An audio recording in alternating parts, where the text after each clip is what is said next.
네,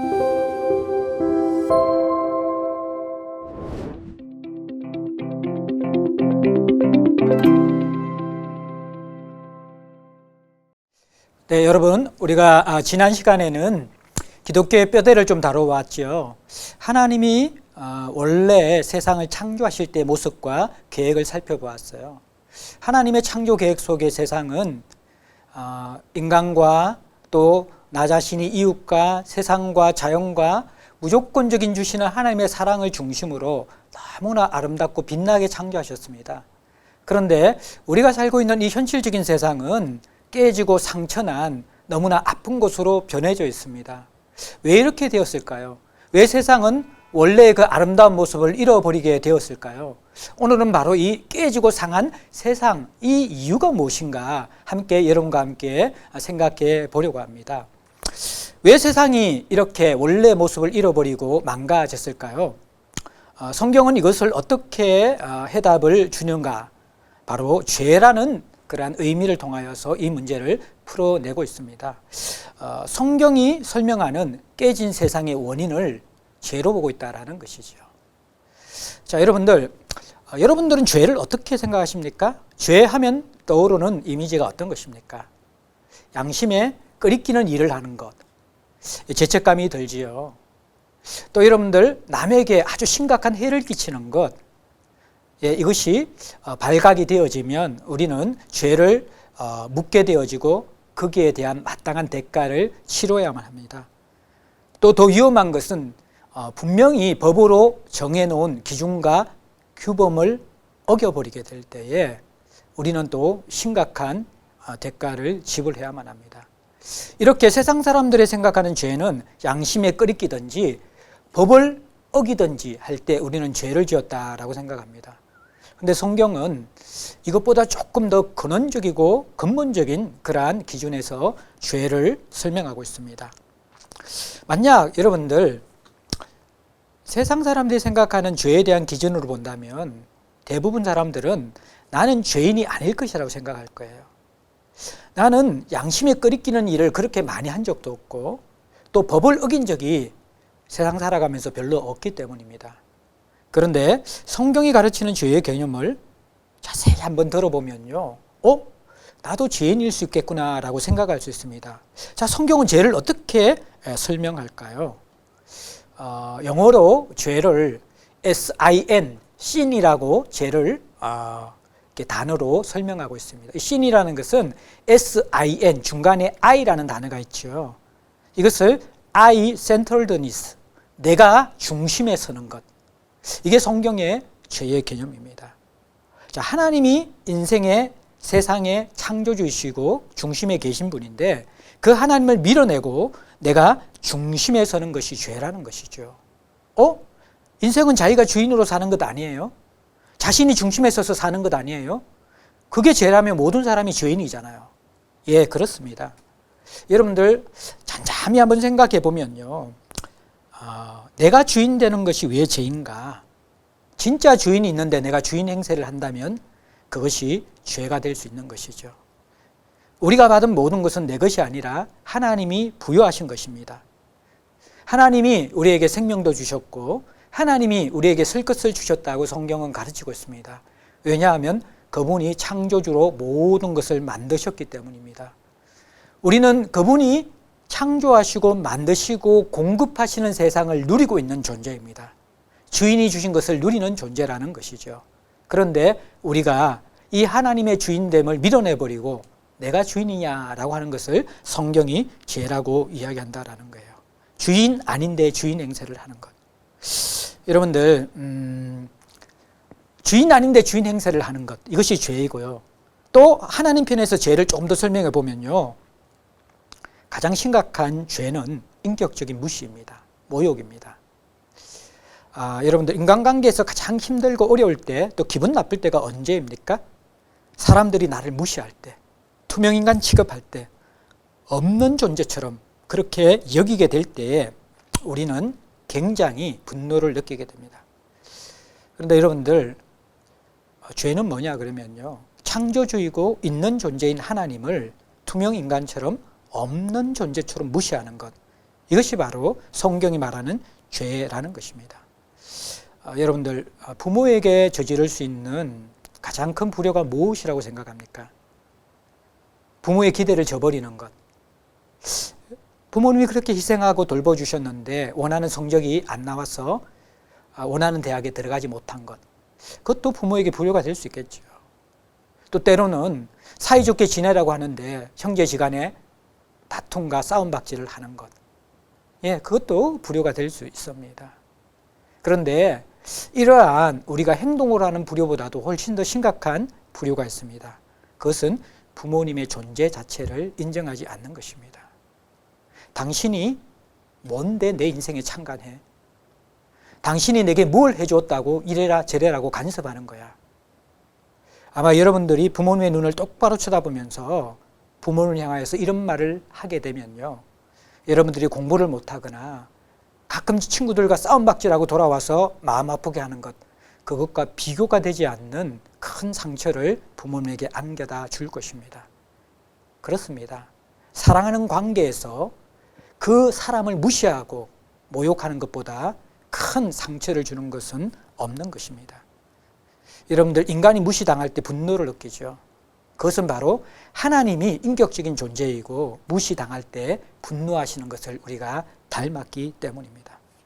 하나님도 인간을 향하여서 사랑하고 계신데 인간이 하나님을 무시하게 되어지면요, 정의로운 분노를 바라십니다. 근데 그 분노가 어떻게 나타나냐 그러면요, 인간 편에서는 죄의 영향으로 우리의 본래의 모습이 깨어지게 되고 아름답고 풍성한 삶이 무너지게 된다라는 것입니다. 여러분들, 내가 주인 행세하면 정말 주인이 되어서 내가 원하는 것을 다 누릴 수 있는 게 아니라는 거예요. 진짜 주인이 있거든요. 진짜 좋은 것을 줄 수 있는 주인이 있는데 그분을 밀어내어 버리면 주인 행세를 내가 하지만 나는 정말 풍성하고 아름다운 삶을 살 수 없다라는 거예요. 하나님을 밀어내어 버리면 나는 주인이 되는 것이 아니라 오히려 우리는 우리보다도 훨씬 못한 피조물, 동물과 같은 존재가 되고 맙니다. 아름다운 하나님의 형상을 잃어버린 인간은요, 동물보다 더 추한 모습이 될 수 있습니다. 동물들의 식욕은요, 먹을 만큼 먹으면 더 이상 먹지 않습니다. 근데 사람들은 그 식욕에 중독되어지면 먹은 것을 토해내고 또 먹는 그러한 모습을 가집니다. 동물들은 발정날 때만 여러분들 수컷과 암컷을 찾으면서 교미를 합니다. 그런데 이 인간은 하나님의 형상에 깨어져 버리면요, 동물의 선을 뛰어넘은 그러한 성적인 중독에 빠지게 된다는 것입니다. 하나님을 밀어내어 버리고 사랑이 채워진 인간은 망가지게 되어져 있습니다. 종교적인 영역뿐만 아니라 인생 전체가 망가진다고 성경은 말하고 있습니다. 마치 비행기의 엔진이 고장나서 비행기가 추락하는 모습처럼 하나님이 빠진 인생은 엔진이 고장난 비행기처럼 추락하고 무너지는 일만 남아있다라는 것입니다. 여러분들, 죄의 영향력은 하나님이 마음 아파하고 힘들어하시지만 인간에게 더 치명적으로 나타납니다. 마치 뿌리 뽑힌 나무의 모습과 같은 것이죠. 나무가 땅에서 뿌리 뽑히게 되어지면요, 그 결과는 말라 비틀어져 죽는 것밖에 없습니다. 하나님을 밀어내고 자신이 주인된 인간은 뿌리 뽑힌 나무와 같습니다. 결국 자기 자신에게 가장 심각한 영향이 미치게 되고요, 또 가까운 사람들에게 죄로 인한 상처와 아픔을 줄 수밖에 없는 것. 이것이 바로 하나님을 떠난, 죄를 지은, 하나님을 무시한 내가 주인이 된 인간의 운명이라는 것입니다. 자, 이제 크게 두 번째로 조금 더 죄에 대한 심층적인 설명을 우리가 알아보기 위해서 나무 그림을 통하여서 여러분과 함께 설명해 보기 원합니다. 아마 여러분들은 화면에 나무 그림이 올라갈 것입니다. 자, 화면을 보면요, 나무는 크게 세 부분으로 구성되어져 있죠. 먼저는 가장 먼저 눈에 뜨이는 열매가 맺혀져 있는, 잎과 열매가 맺혀 있는 나무의 위쪽 부분입니다. 또 한 부분은 그 열매와 또 나무의 어떤 잎사귀를 맺게 하는 줄기의 부분들, 지탱하는 부분들입니다. 또 한 부분은 정말 중요한 부분인데 보이지 않는 땅 밑에 감추어진 뿌리와 같은 부분입니다. 자, 이것을 통하여서 우리는 죄에 대한 개념을 기독교가 어떻게 다루는가를 설명해 볼 수 있는데, 먼저 눈에 가장 보이는 부분, 이 열매를 보는 부분이 바로 이 죄로 드러나는 세상 사람들이 생각하는 죄라는 개념입니다. 이것은 사회 규범을 위반할 때에 드러나는 모습이죠. 그래서 이것을 여러분들 관리하고 죄를 짓지 않도록 하기 위해서 도덕이나 윤리와 법을 통하여서 사람의 행동을 제해하고 죄를 억제합니다. 이것이 여러분들 죄를 다루는 가장 일반적인 방법입니다. 두 번째, 우리 인간을 고통스럽고 아프게 하는 죄의 문제를 다루기 위해서 사실 이 열매와 또 이 밖에 보이는 위쪽 부분은 어디에서 비롯되냐 그러면 줄기에서 비롯되죠. 줄기를 다루는 곳, 이것이 바로 종교의 영역입니다. 이 줄기는 우리 인간의 마음, 비유할 수 있겠죠. 열매는 행동에 비유한다 그러면요, 이 줄기는 마음에 비유할 수 있습니다. 이 마음의 문제, 마음이 병들고 마음이 상처나서 결국에는 죄를 짓는다, 행동이 일어난다 보는 것이 종교입니다. 그래서 고등 종교에서는 마음의 수양, 고행을 통해서 교훈과 깨우침을 통하여서 우리의 인생의 죄의 문제를 해결하려고 합니다. 마지막, 기독교에서 보는 죄의 관점과 해결책은 보이지 않는 뿌리의 부분에서 모든 것이 일어난다라는 것입니다. 뿌리 속에 우리의 인생의 죄의 행동의 문제와 또 마음의 깨어짐의 문제가 있다는 것입니다. 이 뿌리에 해당하는 것이 I-centeredness, 자기중심성. 하나님을 밀어내버리고 내가 주인이 되면 뿌리 뽑힌 나무처럼 우리의 모든 문제가 일어난다. 이것이 바로 기독교가 다루는 그러한 죄에 대한 인식이라는 것입니다. 여러분들 보십시오. 죄를 근본적으로 다루지 못하면 죄의 문제는 해결되지 않습니다. 여러분들 더 엄격한 법률을 제정한다고 인간은 죄를 짓지 않습니까? 예, 죄의 힘은 너무 강하기 때문에 아무리 엄격한 법률을 만들더라도 인간의 죄를 억제할 수 없습니다. 예, 마음의 수양을 깊이 하면 정말 죄의 요소들이 없어질까요? 아닙니다. 우리가 마음을 수양하며 할수록 오히려 마음속에 음욕이나 탐욕이나 이러한 것들이 더 불일 듯 일어날 수 있습니다. 마음을 온전히 다스린다는 것 쉬운 일이 아닙니다. 여러분들 죄의 근원을 치료해야 되는 것이죠. 한 가지 예를 들면요, 콧물 감기가 걸리면요, 겉으로 보이는 현상은 콧물이 흐르는 것입니다. 여러분들 도덕이나 아니면 법으로 해결하는 것은 이 콧물이 흐르지 않도록 여러분들 이렇게 공기나 이런 것을 정화시킨다고 해서 또 우리가 온전히 그렇게 바이러스에 해방되는 게 아니죠. 콧물이 흐를 때 아주 부드러운 크리넥스 킷으로 흥흥 푼다고 해서 콧물이 완전히 해결되는 것이 아닙니다. 그렇게 하면 코만 흐려지게 되어지는 것이죠. 여러분들 기독교는 이 콧물 감기를 해결하려면 겉으로 드러나는 콧물을 빼는 것이 아니라 코를 얼마나 잘 풀 수 있는 방법, 이것을 가르치는 것이 아니라 바이러스를 죽이는 그 백신을 먹는 것입니다. 치료약을 먹는 것입니다. 기독교는 바로 이 문제를 다루고 있는 것입니다. 인간의 문제는 하나님을 떠난 것입니다. 하나님께 돌아올 때에 죄의 문제는 해결된다라는 것이죠. 그래서 우리가 마지막으로 죄를 어떻게 해결할 것인가? 여러분들에게 이 죄의 문제 해결에 앞서서 정직한 여러분의 답변을 또 생각을 한번 들어보고 싶습니다. 삶의 문제의식이 없으면요, 이 죄의 문제는 다룰 수가 없습니다. 자신의 인생에 대해서, 존재에 대해서 진실한 문제의식이 없다면 죄의 문제에 대한 관심이 없을 것입니다. 하나님 없이, 하나님을 떠나서 스스로 잘 살 수 있다고 생각하는 사람들은 어떻게 보면 하나님을 찾지도 않고 죄의 문제를 해결할 필요가 없다고 이럴 것입니다. 이분들은 그 다음 단계로 나가기가 쉽지 않습니다. 반면에 혹시 여러분들이 저와 함께 이 기독교에 대해서 알아보면서 이것이 내 문제인데, 이것이 세상의 문제인데, 정말 내 인생은 잘 살려고 하는데 안 되는 것 같아. 보이는 것의 문제가 아니라 더 근본적인 문제가 있는 것 같아. 그것을 성경이 죄라고 이야기하는구나. 이 부분에 대해서 조금 공감이 되신다면요, 여러분은 그 다음 단계로 넘어갈 수가 있습니다.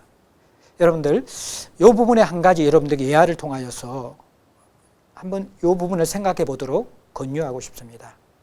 자, 암 환자가 있습니다. 정기검진을 통하여서 의사가 아주 CT와 MRI를 통해서 정밀 검사를 통해서 이 사람의 몸속에 암세포가 자라고 있다는 것을 발견하게 되었습니다. 그래서 이 건강검진을 받는 분에게 권유를 합니다. 당신의 몸에 암세포가 자라고 있습니다. 이것을 빨리 해결하지 않으면 곧 그 증상이 몸 밖으로 드러날 것이고 얼마 있지 않아서 생명도 위협을 받게 될 것입니다. 근데 여기에 대해서 환자는 이렇게 반응합니다. 나는 지금 아무것도 느낄 수 없어요. 저는 이렇게 건강한데요. 당신이 그냥 돈벌이 하려고 없는 병을 만드는 것 아닌가요? 나는 지금까지 잘 살아왔고 앞으로도 잘 살 거예요. 만약 그렇게 암 진단을 통하여서 권유하는 의사의 말을 무시해버리면 이 사람은 어떻게 될까요? 마찬가지로 하나님은 우리 인생의 창조주이십니다. 나보다 나를 더 잘 알고 계시고 우리의 근원을 알고 계신 분입니다. 죄에 빠진 인간은 그 몸 안에 영혼 안에 암세포를 가지고 있는 존재와 같습니다. 내가 느끼든 느끼지 못하던 시간이 갈수록 그것은 우리의 삶을 지배하게 될 것이고 우리의 목숨을 빼앗아 갈 것입니다. 영혼의 의사와 같은 하나님께서 우리 인생을 진단하시면서 이렇게 말씀하고 계십니다. 당신은 죄인입니다. 이 근원적인 문제를 해결하지 않으면 열심히 살아가고 사랑을 추구하더라도 진정 원하는 것을 얻지 못할 것입니다. 근본적인 문제, 죄의 문제를 다루어야지 인생의 근원적인 해답을 찾을 수 있을 것입니다. 여러분들, 이 요청에 대해서 마음이 움직이시나요? 죄의 문제를 해결하기 위해서 여러분들이 하나님을 찾으려고 나오면 그러면 하나님은 어떻게 여러분들을 도울까요? 여기까지 준비되셨으면 다음번 강의에서 만났으면 좋겠습니다. 죄 문제를 해결하고 싶을 때 하나님은 우리에게 어떻게 도움을 주시는가?